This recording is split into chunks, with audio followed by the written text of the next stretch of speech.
বুঝবে না, সব বাঙালি পাকিস্তানি, বেশিরভাগই বাঙালি পাকিস্তানি। মাস হয়েছে যে বিদেশ আসলা? আসছি আমার 7 মাস হচ্ছে। 7 মাস। আসসালামু আলাইকুম প্রিয় বন্ধুরা, সবাইকে ঈদুল আজহার শুভেচ্ছা। তো আজকে প্রতি সপ্তাহের ন্যায় আজকেও আমি যে ভিডিওটা দিব এটা একটু স্পেশাল, কারণ ঈদুল আজহা নিয়ে পুরো দিনের আমার যে কি করলাম এটা নিয়ে ভিডিওটা দিব। তো সবাই সঙ্গেই থাকবেন আর আমাকে সাপোর্ট করবেন। তো চলুন শুরু করা যাক। আসলে কুরবানি ঈদের নামাজটা অনেক আগে হয়, যেহেতু দিনটা বড় হয়ে যায়। তো সেই কারণে 5টা 20-এ জামাত হয়ে গেছে, আমার নিজের উঠতে দেরি হয়ে গেছে, যার কারণে আমি আপনাদের মাঝে প্রথমটা তুলে যেতে পারিনি। তো নামাজ শেষ হয়ে যাওয়ার পরে সবাই যখন খোলাখুলি করতেছিল, সবাই আনন্দ লাভ করতেছিল প্রবাসীদের, তো ওটাই আপনাদের মাঝে তুলে ধরার চেষ্টা করলাম। দেখেন সূর্যটা কেবল উঠতেছে, দিনটা অনেক আগেই শুরু হয়েছে। তো সবাই পার্টিসিপেশন করতেছিল, আনন্দ ফুর্তি করতেছিল। আমিও নামাজ শেষ করে রুমের দিকে যাওয়ার চেষ্টা করতেছি। এর মধ্যে সবার ছোটাছুটি, আনন্দ বিনিময় সব কিছু চলতেছিল। কত জিনিস উঠছে ঈদের দিন সকালে। নামাজ শেষ করে এখন রুমের দিকে যাচ্ছি। নামাজটা অনেক দ্রুত হয়ে গেল, 5টা 20-এ, যেহেতু দিন বড় হয়ে গেছে এই জন্য।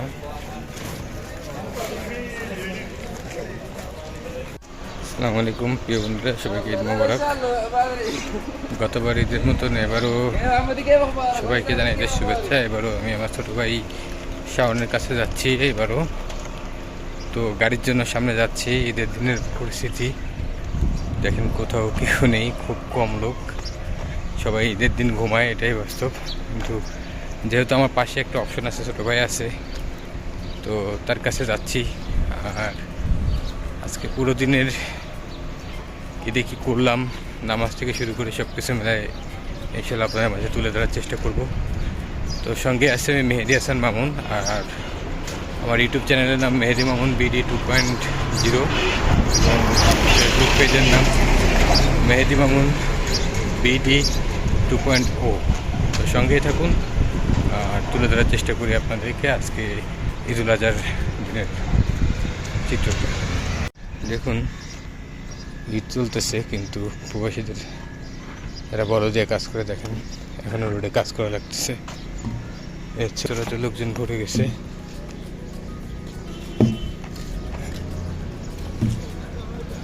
একেবারে খুব নিরিবিলি।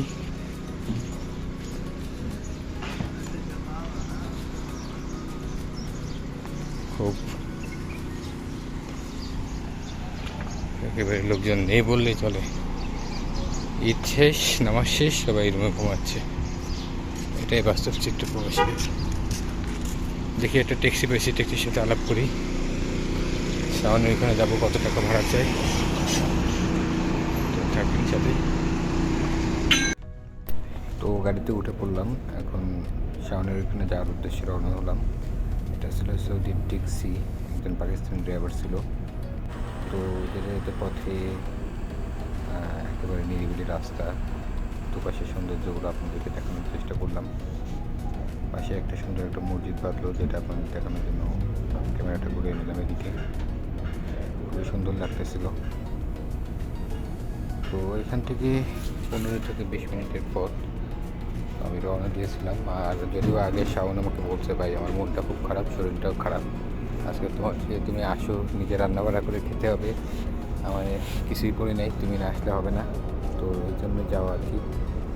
যে শাওন আসলে তেমন সময় দিতে পারে নাই, শুয়েছিল, আমি ওকে একটু করছি, আর এই জন্য ওর সাথে ভিডিওটা করা হয় নাই। তো এখানে একটা ভাগনা ছিল ইমরান নামে, তাকে সাথে করে নিয়ে সব জায়গায় ঘুরলাম। দেখুন পাশে সব কিছু বন্ধ, এই যে ছুটি, এগুলো হচ্ছে গাড়ির শোরুম। আর এই যে ওভারব্রিজের নিচ থেকে যেতে হয়, নিচ থেকে আমরা ঢুকছি। 2 সাইডে লাইট সবসময় জ্বলে থাকে, 24 ঘন্টা জ্বলে থাকে এখানে। এই ছবিটা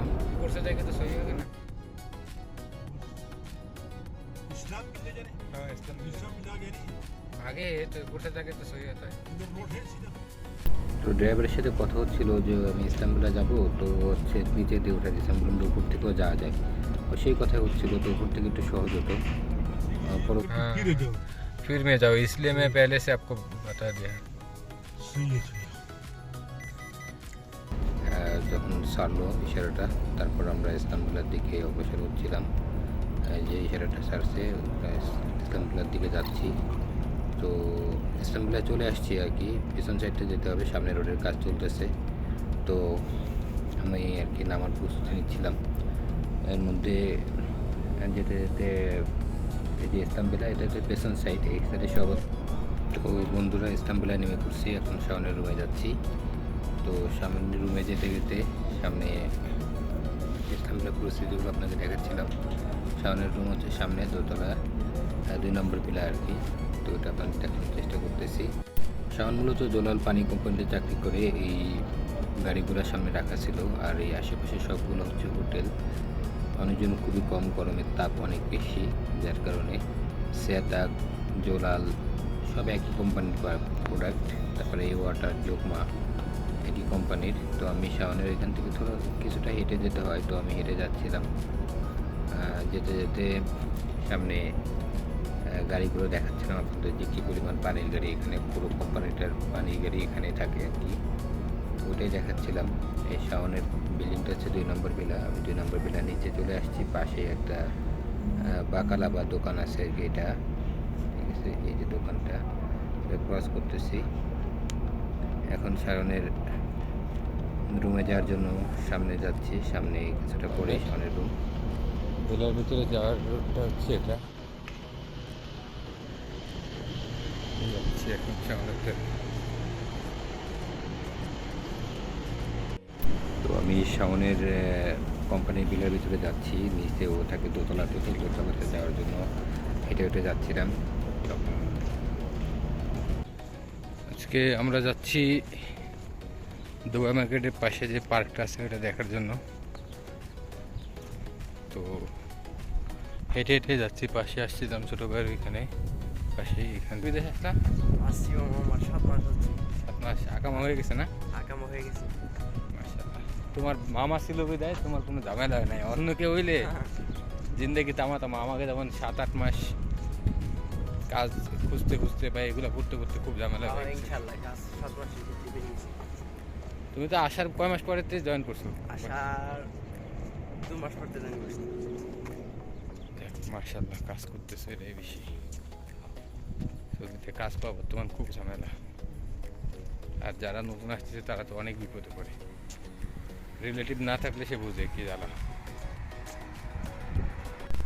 পাশেই মেন রোডের পাশে পার্কিং করা আছে, পার্কিংয়ের জায়গা, ফুটপাথ। সেখান থেকে আমরা হাঁটতেছি। আমি আগে যেখানে থাকতাম তার পাশেই সামনে এখানে দেখানোর চেষ্টা করব। এখন থেকে 1 বছর আগে আমি এই বেলারে থাকতাম, এটা দুবাই মার্কেটের পেছনে। এটার নাম হচ্ছে ওয়েম ওয়াটার। কয়েকটা পরিচিত লোক থাকতো, ওরা নেই মনে হয়। যে হাড়েজ আছে কিনা বেল। আমরা এখন দুবাই মার্কেটের কাছে চলে আসছি। দুবাই মার্কেটে যাচ্ছি, আপনাদের দেখাবো। আর দুবাই মার্কেটের পরিস্থিতি দেখাই কত সুন্দর। এখানে আগে থাকতাম, এখানে সৌদির মধ্যে মনে হয় খুব একটা ভালো জায়গা। এটুক জায়গার মধ্যে কোনো পুলিশ আসে না, কোনো ঝামেলা নেই। রাত 12টা একটা সীমা ঘুরেন, কোনো সমস্যা নেই। খুব ভালো একটা জায়গা। আপনি অপরাধ না করলে এই জায়গা কোনো ভয় নেই। আপনি বুক খোলা ঘুরেন, কাগজপাতি নেই, তাতে কোনো কিছু নেই। তো এটা হচ্ছে দুবাই মার্কেটের পাশে যে থানার ভিতরে পড়ছে এটা। তো এটা হচ্ছে মদন এরিয়া বলে। মদন এরিয়া হচ্ছে ইন্ডাস্ট্রিয়াল এরিয়াটা। এটা মদন বলতে বাংলাদেশে মানে আনসার এরিয়াটা এরকম একটা। এখানে যে মদন লেখা রয়েছে, এটা মদন সব নিয়ন্ত্রণ করবে এখানে। মদন কখনো কাউকে গ্রেপ্তার করে না, তাদের কাজ আইন শৃঙ্খলা শুধু রক্ষা করে এই যা। তো দুবাই মার্কেটের পাশে এইখানে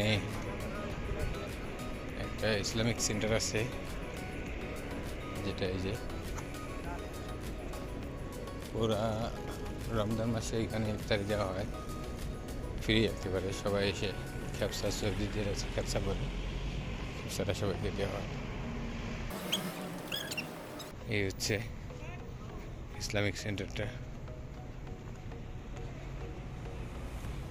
ইন্ডাস্ট্রিয়াল সিটি ইসলামিক সোসাইটি লেখা আছে এখানে। তো দুবাই মার্কেটে যেতে গেলে এটা পার হয়ে যেতে হয়, এই জন্য আমরা এখান থেকে যাচ্ছিলাম। এখানে তো একটা বাকালা হয়ে গেছে, হ্যাঁ আগে ছিল না এটা, এখন একটা বাকালা আছে।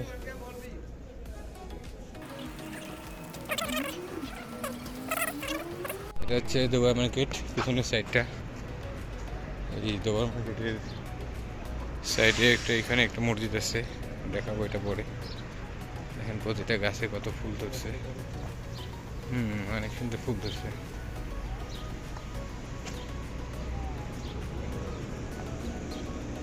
হচ্ছে দুবাই মার্কেট।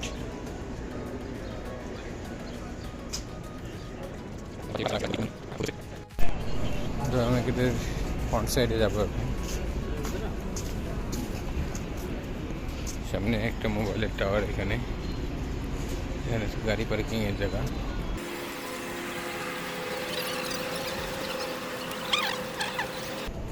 এটা হচ্ছে দুবাই মার্কেট, সামনে অনেক পরিমাণ লোকজন।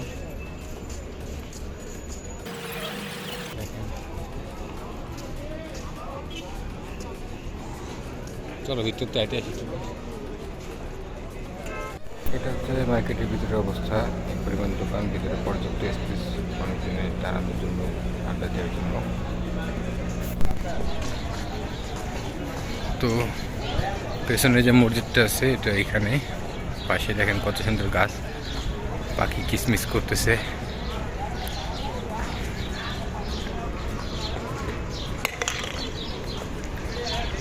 নিরিবিলি ছুটির সময় সবাই ঘুরে ঘুরে বেড়াচ্ছে।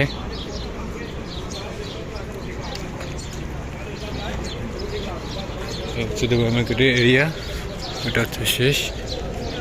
এদিক থেকে এই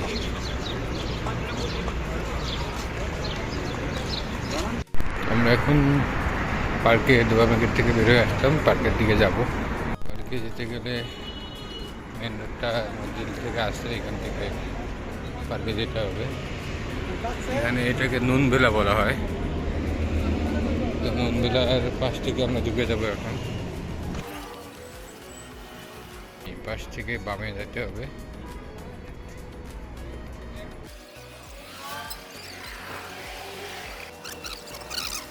পার্কটার সাইডে খেলাধুলার জায়গা, অন্য সাইডে আপনার হচ্ছে মানুষ বসে, ঈদের দিন যেহেতু অনেক পরিমাণ মানুষ এখানে। পার্ক দেখেন, পার্কে কি পরিমাণ লোক, লোকের ভিড় দেখলে আসলে ঈদের দিন এই পরিমাণ লোক হয়েছে এখানে, কি পরিমাণ।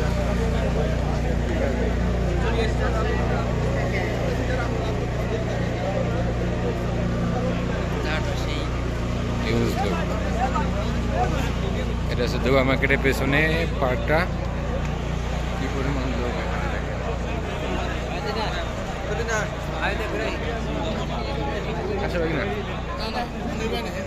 পার্ক দেখেন, ঈদের দিনের অবচিত্র, কি পরিমাণ লোক এখানে দাঁড়ানোর পরে। এখানে না আসলে বুঝবে না, সব বাঙালি পাকিস্তানি, বেশিরভাগই বাঙালি পাকিস্তানি ভরা।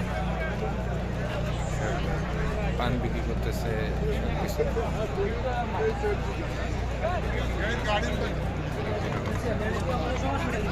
হাজার হাজার মানুষ এখানে থাকতাম আগে, এখানে সন্ধ্যার পরে আড্ডা দিতাম। সিটি ভিতরে তো একটা জায়গা, তাই ভাবলাম আপনাদেরকে দেখাই কি পরিমাণ লোক।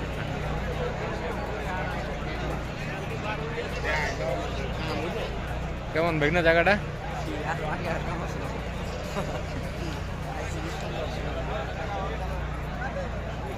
এরা বসে লুডো খেলে, অনেকে আড্ডা দেয়। জায়গাটা অনেক সুন্দর লাগতেছিল, তা ভাবলাম যে আপনাদের মাঝে তুলে ধরি। অনেক সুন্দর লাগছে, তাই একটু ঘুরে ঘুরে দেখানোর চেষ্টা করতেছিলাম যে কত সুন্দর জায়গাটা দেখুন। প্রবাসীদের আসলে মিলন মেলাই বলতে পারেন, এখানে কী পরিমাণ লোক আসছে। আর এখন তো রাত হয় না, রাত হলে দেখবেন যে লোক গিজ গিজ করতেছে, এখানে বসার জায়গা থাকে না। খুব সুন্দর একটা পরিবেশ, এটা আপনিও চাইলে আসতে পারেন। যেদিচ্ছানায়া দুবাই মার্কেটের পেছনে অনেক সুন্দর একটা পার্ক, যে পার্কটায় পুলিশের কোনো ঝামেলা নেই, এমনি কোনো ঝামেলা নেই। আপনি যখন তখন চাইলে আসতে পারেন, এসে এখানে ঘুরতে পারেন। অনেক সুন্দর একটা জায়গা। প্রতি শুক্রবারও আসতে পারেন, যে ঈদের সময় শুধু আসতে হবে এটা কোনো কথা না। অনেক সুন্দর, অনেক পরিবেশটা খুব ভালো, গাছপালা লাগানো। আর বাঙালিয়ানা যা কিছু চান এখানে, পান, জর্দা, সব কিছু আপনি এখানে পাবেন। তো পাশে ফিলিপাইনিরা খেলাধুলা করতেছিল, সেটা আপনাদের দেখানোর চেষ্টা করলাম। এরই মাঝে একজন প্রবাসীর মনের কষ্টটা দেখেন, ফ্যামিলি ছাড়া। এনাকে দেখলে ফুটে উঠতেছে যে আসলে ফ্যামিলি ছাড়া ঈদটা কেমন কাটে একটা প্রবাসীর, বলে বোঝানো যায় না আর কি। তো পরবর্তীতে আমরা খেলা দেখতেছিলাম। খেলা দেখতে দেখতে আমরা ওরা প্রতি সপ্তাহে এখানে খেলে, হিউজ পরিমাণ লোক আসে। তো খেলাগুলো উপভোগ করতেছিলাম। ভলিবল খেলাটা ওরা এখানে টুর্নামেন্ট আকারে খেলে, প্রতি শুক্রবারও খেলে, এবং আপনার ঈদের সময় তো কোনো কথাই নেই। তো ভিডিওটা কেমন লাগলো লাইক কমেন্ট শেয়ার দিয়ে জানাবেন। আল্লাহ হাফেজ।